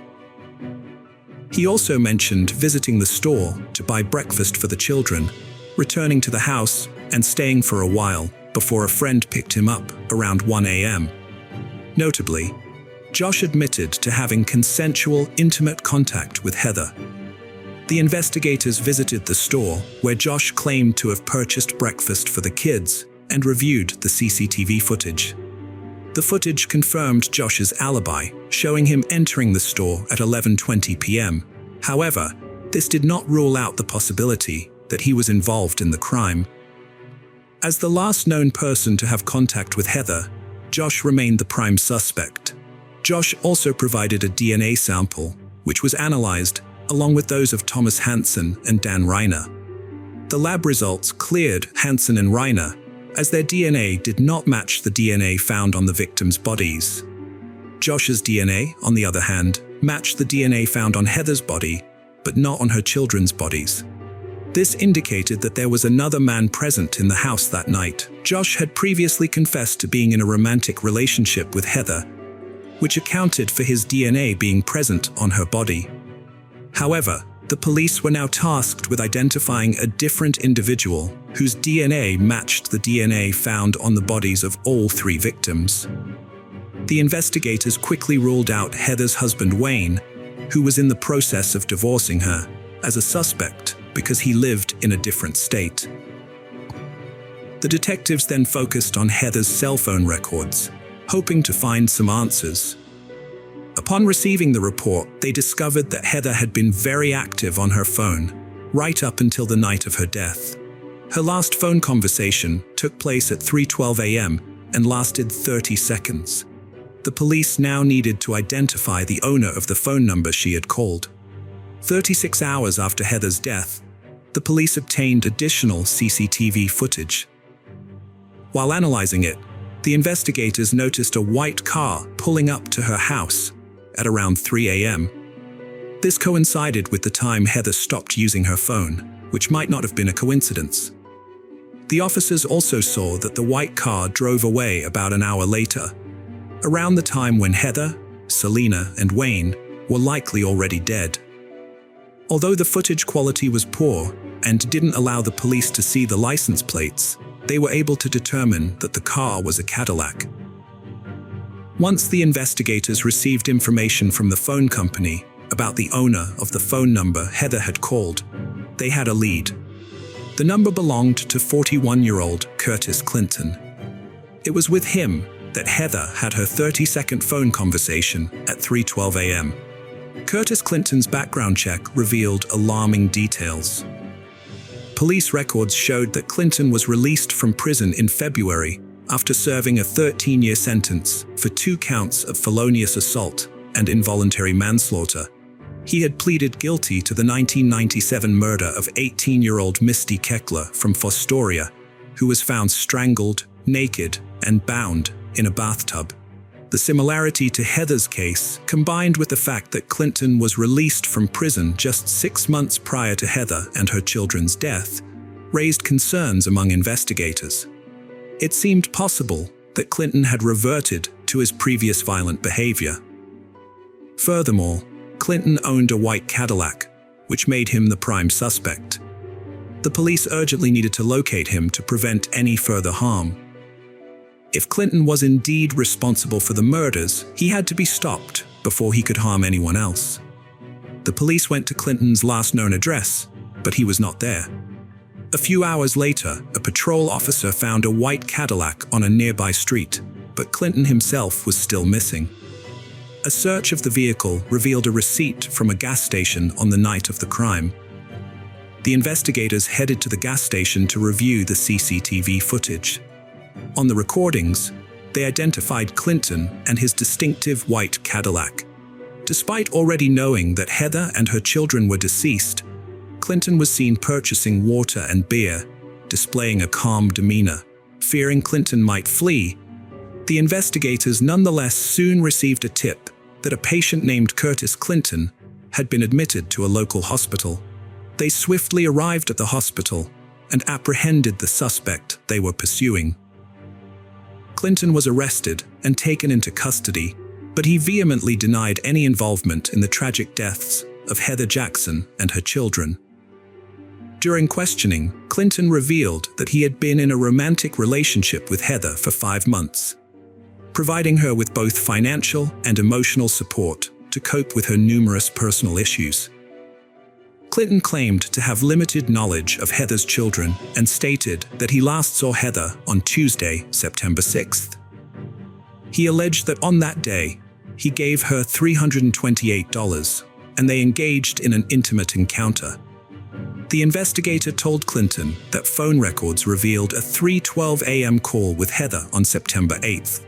Clinton corrected himself, saying he had gotten his days wrong, and it was actually Friday night or early Saturday morning when he last saw Heather, not Thursday night. According to Clinton, he didn't stay at her house for long, dropping off the money and engaging in intimate contact before leaving. He explained, "I did my thing and left, but couldn't recall what time he got home." Clinton claimed that someone else must have gone to Heather's house after he left. He said that while he was with Heather, she mentioned that somebody had texted or called her, and she seemed irritated. When informed that he was the last person who had contact with Heather, Clinton denied. However, the examination indicated the opposite. The DNA on the bodies of all 3 victims belonged to Curtis Clinton. Therefore, he was arrested and placed in the county jail. Curtis Clinton was charged with multiple counts during the investigation. It also turned out that 6 days before the death of Heather and her children, Curtis Clinton attacked a 17-year-old girl whose identity was not disclosed by the police. He choked her and forced her to have intimate contact with him. When he let her go, she went to the hospital, and the police at the hospital doctors took DNA samples from her body, which also led to Curtis Clinton. Clinton moved for a change of venue, arguing that extensive media coverage had saturated the county at the time of the offenses, and was likely to resume once the trial started. The trial court denied the motion for a change of venue, stating that while the pre-trial publicity was extensive, and adverse to the defendant, the publicity was not sufficiently prejudicial that readers and viewers could not realistically shut it from sight. The court rejected claims of presumed prejudice, stating that the defendant, Curtis Clinton, did not hesitate to take the lives of Heather, Selena, and Wayne, and that his DNA was found inside Selena's body before she died. Clinton knew he was facing the death penalty, but he did not want to die and therefore did everything to achieve a different outcome in the trial. He even remembered what justice was when allowed to speak before being sentenced for the capital crimes. Clinton neither begged for his life nor apologized to the victim's family. Instead, he lashed out at the prosecutor, Kevin Baxter, and vowed he would win on appeal and have his case retried. He stated, "I don't respect the prosecutor, and as I said, I will be back again. I know there's a lot of people who are upset here, but I'm the one who's going through this." This statement triggered a disgusted response from some of the 70 people present at the hearing in November 2013. Curtis Clinton was given the death penalty for the murders of Heather Jackson and her 2 young children. When he learned he would be executed by lethal injection, Clinton became violent towards Heather's brother, who expressed a preference for Clinton to die in prison at the hands of other inmates. Deputies and court staff restrained Clinton, who was handcuffed, and pushed him into a chair, while other officers restrained Heather's brother as they exchanged profanities in a packed Erie County courtroom. Heather's brother was angry, stating that the only thing Clinton should be grateful for is that his life was spared by being placed on death row, and that he wished Clinton had been given a life sentence in prison, allowing his friends to harm him. The judge also sentenced Clinton to life in prison without parole for the murder of 3-year-old Selena, and an additional 10 years in prison for assaulting a 17-year-old girl 6 days before the murder of Heather and her children. In 2018, the Ohio Supreme Court postponed Curtis Clinton's execution, which was scheduled for September 15, 2021, pending the exhaustion of all state post-conviction proceedings, including any appeals. As of now, Curtis Clinton remains on death row, and his sentence has been upheld, but his execution will not take place in the near future. Ohio is currently holding over 100 inmates on death row, but Governor Mike DeWine is doubtful that any of them will be executed in the remaining 3 years of his term. The last execution in the state took place on July 18, 2018, and since then, Ohio has had an effective halt on capital punishment. According to Governor DeWine, the reason for this is that lethal injection is the only approved method of execution in Ohio. But pharmaceutical companies have threatened to retaliate if the state uses their products for this purpose. This would have a significant impact on the state's health department and other agencies. The governor has told the state legislature that the only way to resume executions is to change the law to permit alternative methods of execution. But so far, the legislature has not taken any action, and DeWine does not expect them to do so. The case of Jolene Cummings. The disappearance of 33-year-old Jolene Cummings shocked even seasoned detectives. Jolene, a mother of 3, lived in Fernandina Beach and was going through a divorce from her husband Jason. While Jolene and their children resided in a Fernandina Beach house, Jason moved to a neighboring city and had weekend visitations with the kids. Jolene worked as a hairdresser at Tangle's Hair Salon. On Saturday, May 12, 2018, Jolene worked until 5 p.m. The next day, Mother's Day, was also her 34th birthday.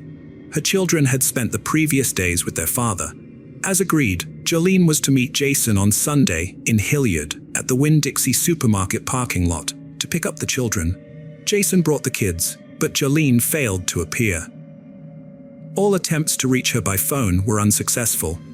Her mother, Ann Johnson, who wanted to wish Jolene a happy birthday, couldn't contact her either, as all calls went straight to voicemail. After trying to reach Jolene to no avail, Jason contacted Ann to inquire about the children. Upon learning that Jolene hadn't picked up the kids, Ann grew concerned. as this behavior was unusual for her daughter. When Anne couldn't get in touch with Jolene on Monday, May 14th, she filed a missing person report with the police. The authorities promptly launched an investigation, releasing a poster with Jolene's photo and issuing an all-points bulletin for her 2006 Ford Expedition. Anne Johnson made a public plea for help in finding her daughter, urging anyone with information to come forward. Jolene's disappearance was devastating for Anne, and she begged anyone with knowledge to report it. On the same day, police and volunteers searched the forest near Jolene's home, but their efforts were unsuccessful. The salon where Jolene worked was closed on Sunday and Monday. The police discovered that Jolene was last seen on Saturday, May 12th, when she left work. According to the salon's owner, Jolene and Jennifer, another hairdresser, were scheduled to work together that day. In a phone call, Jennifer told her boss that she and Jolene closed the salon at 5 p.m. and each drove away in their own cars. The police determined that Jolene last used her phone to make an outgoing call while still at work on May 12th. Nassau County Sheriff Bill Leeper appealed to anyone who was a customer of Tangle's salon or in the area on May 12th to contact the police.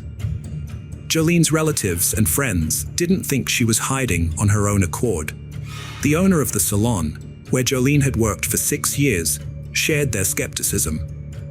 It was hard for them to believe that she would abandon her children. The police were determined to uncover at least one lead, so they delved into Jolene's personal life. As spouses often become hostile during divorce and child custody disputes, they took a closer look at Jason. Meanwhile, detectives found that just 5 days before Jolene vanished, a neighbor had reported a loud argument to the police. It emerged that Jolene had been fighting with her ex-boyfriend, Jason G., and their children were witnesses to the altercation. He had asked Jolene if he could stay with her for a while, but she refused. Enraged, he began vandalizing everything in sight.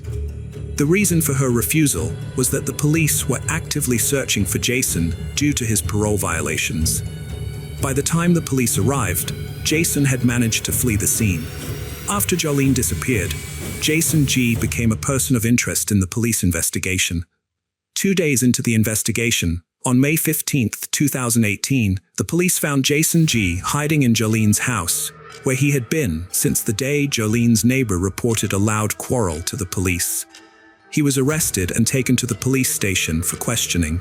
During the conversation, Jason G. claimed he was not involved in Jolene's disappearance. Meanwhile, the police discovered their first crucial lead. They found Jolene Cummings's SUV parked outside a Home Depot hardware store, just a few miles from her workplace. The vehicle was undamaged and showed no signs of a struggle. On May 15th, the police visited the salon where Jolene worked, as it was the first working day after a 2-day break. They arrived at 10 a.m. to speak with Jennifer Seibert, an employee who claimed to be the last person to see Jolene and to have closed the salon with her before the weekend. However, Jennifer failed to show up for work, citing an urgent matter in another city. CCTV footage provided crucial clues about Jolene's disappearance. The footage revealed Jolene's car entering the parking lot of a hardware store, where the police later found it. Notably, Jennifer Seibert had stated that she and Jolene closed the salon at 5 p.m. on May 12th, but the CCTV footage showed Jolene's car arriving at the hardware store at 1:17 a.m. on May 13th, a time gap of 8 hours and 17 minutes. Jennifer visited a gas station across the street from her location. Surveillance footage from the station reveals that she entered the premises, purchased a bottle of water, and requested an employee to call a taxi for her, which later took her to her workplace, a salon. The gas station employee reported to the police that Jennifer appeared agitated and had fresh facial abrasions. As a result, Jennifer Seibert became the primary suspect in the investigation, and the police launched a search for her. Upon verifying the address she provided when applying for her job, the detectives discovered it was fictitious. Jennifer attempted to evade capture, but her efforts were unsuccessful. On May 16th, patrol officers spotted a black Kia Soul belonging to Jennifer, parked in a recreation area between two trucks, approximately 50 meters from her salon. Upon approaching the vehicle, the officers found Jennifer asleep inside. They arrested her and initially charged her with stealing Jolene Cummings's car. When the police took her to the station, detectives noticed the abrasions on her hands and face and asked her to explain how she got them. She said she had been bitten by bed bugs. The police found out that she didn't have a permanent place to live, mostly sleeping in her car and using a shower at a fitness center. After her arrest, the investigators made a surprising discovery. Jennifer Seibert wasn't her real name. Her real name was Kimberly Kessler, born in 1968, and she had been reported missing in Pennsylvania in 2012. The name Jennifer Marie Seibert belonged to a 13-year-old girl who died in a car accident in Germany in 1987 and was buried in Butler Cemetery, Pennsylvania. During a videotaped interview 48 hours later, Kimberly Kessler, seated on a couch and wearing an orange jumpsuit, calmly revealed her true identity. "When you run my fingerprints, they'll come up as Kimberly Lee Kessler. I'm 50 years old, and I've been on the run for over 25 years." The police investigation into the case revealed more about Kimberly Kessler's past. It emerged that she had begun using other people's names in 1996 while living in Pennsylvania. Since then, Kessler had used at least 18 aliases and lived in 33 cities across 14 states.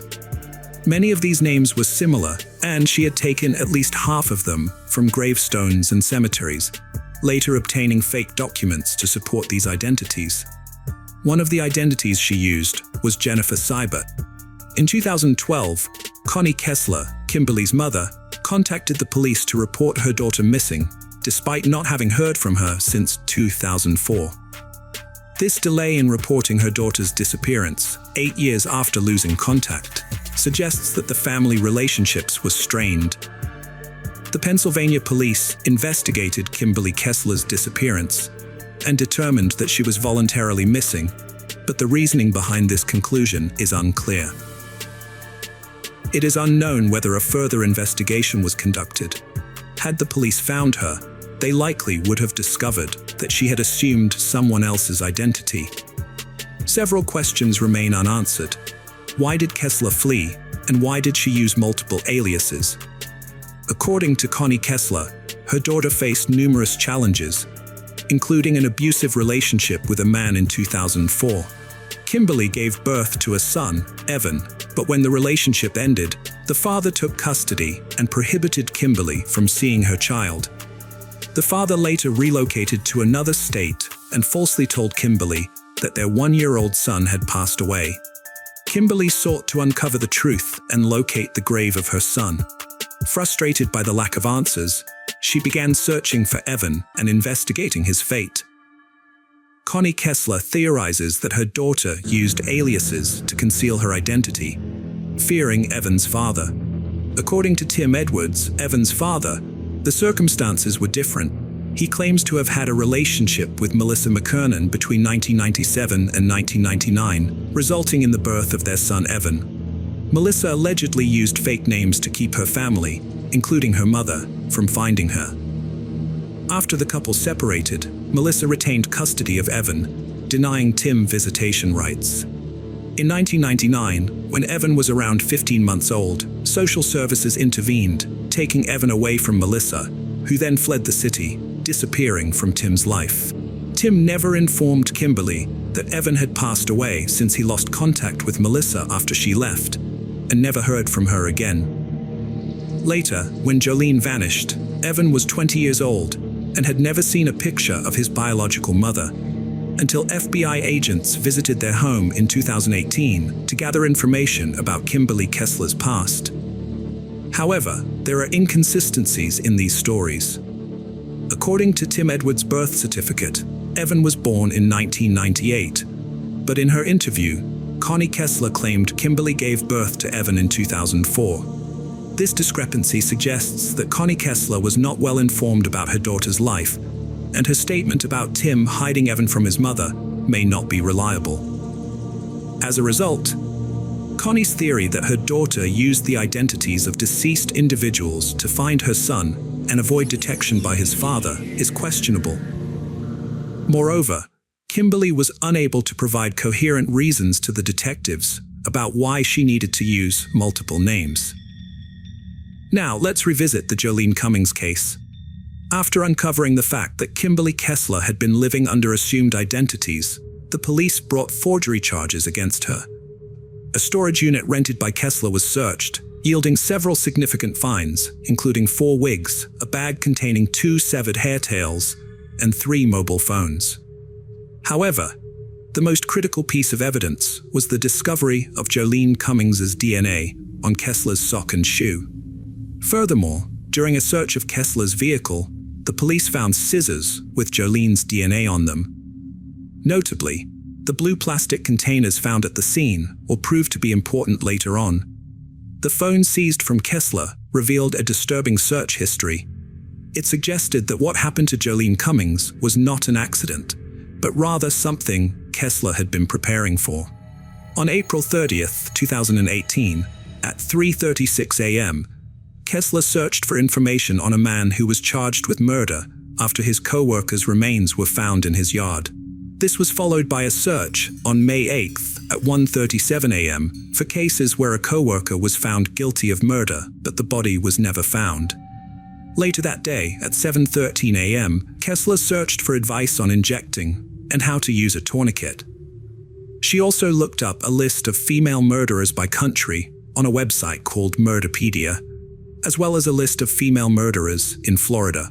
Finally, she searched for information on autopsy and post-mortem changes at 6:33 p.m.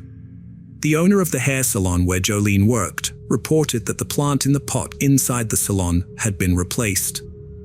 This draws attention to Kessler's search queries on May 13th, the day Jolene failed to pick up her kids. At 12:05 p.m., Kessler searched for indoor palm and then variation palm tree. A minute later, at 12:06 p.m., the police examined CCTV footage from a hypermarket selling household goods, located a few hundred yards from the Tangles hair salon. The footage showed Kessler arriving at the hypermarket on May 14th at 2:39 p.m. and leaving the store half an hour later with a plant, which would later end up at the hair salon on May 15th at 6:13 p.m. 2 days later, on May 16th at 6:27 p.m., Kessler searched online for Jolene Cummings' "I have vanished" and "No body, no crime." Forensic experts used luminol and ultraviolet light to investigate the hair salon, and their findings suggested that a serious crime had taken place there. The entire room glowed under the ultraviolet light, indicating the presence of blood or other bodily fluids. On May 22nd, the sheriff held a press conference, during which he announced, "We have gathered sufficient evidence, although some of it will remain undisclosed for the time being to protect the ongoing investigation. Sadly, our evidence leads us to conclude that Jolene Cummings has likely died." The investigators learned that, about a week before her disappearance, Jolene shared her suspicions with a colleague at the Tangle salon. She thought their new hairdresser, Jennifer, was hiding something and wasn't being genuine. According to some salon clients, the relationship between Jolene and Jennifer was strained. One client even witnessed a heated argument between the two women on May 9th, just 3 days before Jolene vanished. The Tangle hair salon closed its doors on June 5th, 2018. Despite Kessler's attorneys managing to keep some evidence under wraps, the police released information sheds light on what happened to Jolene Cummings. However, a surveillance camera near the back of the building captured footage of the dumpster. Kessler was seen there at least 4 times. The recording shows Kessler doing something near the dumpster. Later, at 8:08 a.m., she returns to dispose of a white garbage bag. Based on how she lifts the bag, it appears to be quite heavy. 14 minutes later, she throws out another white bag. In the 4th recording, taken an hour before midnight, Kessler is seen lifting a waste container to empty its contents, suggesting that it holds something heavy. The Walmart camera footage provides insight into what Kessler threw away. The recording shows her purchasing items at the self-checkout, including garbage bags, cleaning agents, latex gloves, and notably, an electric knife. This discovery significantly impacted the police's subsequent actions. In July 2018, investigators discovered that a local waste management company had been dumping trash in a Georgia landfill. A team of nearly 200 people combed through the landfill for a week, yielding several crucial leads, although the sheriff refused to disclose them to protect the integrity of the investigation. Near the dumpster, where Kessler had discarded the white garbage bags, police recovered a piece of jewelry, women's shoes, and a blue plastic container. Notably, the container was identical to one found in Kessler's storage unit, and it tested positive for Jolene Cummings's DNA. While Jolene's body remained unfound, the accumulated evidence was sufficient to warrant Kessler's arrest for her murder. On January 17, 2019, Kimberly Kessler made her first court appearance, entering a not guilty plea. However, the trial was delayed for several years due to the judge's concerns about Kessler's mental stability. During this time, Kessler engaged in a hunger strike, which left her weighing under 88 pounds. Her court appearances were often marked by outbursts of anger. Before the 2021 court session, Kessler underwent compulsory treatment, which ultimately deemed her fit to stand trial. On December 9, 2021, the jury delivered a guilty verdict, and on January 27, 2022, Kessler was sentenced to life in prison without parole. The prosecution believes Kessler's motive was to silence Jolene Cummings, who threatened to expose her lies during a press conference. Sheriff Leeper expressed satisfaction with the verdict, stating that Kessler would spend the rest of her life in Florida State Prison. Unfortunately, Jolene Cummings' body was never found.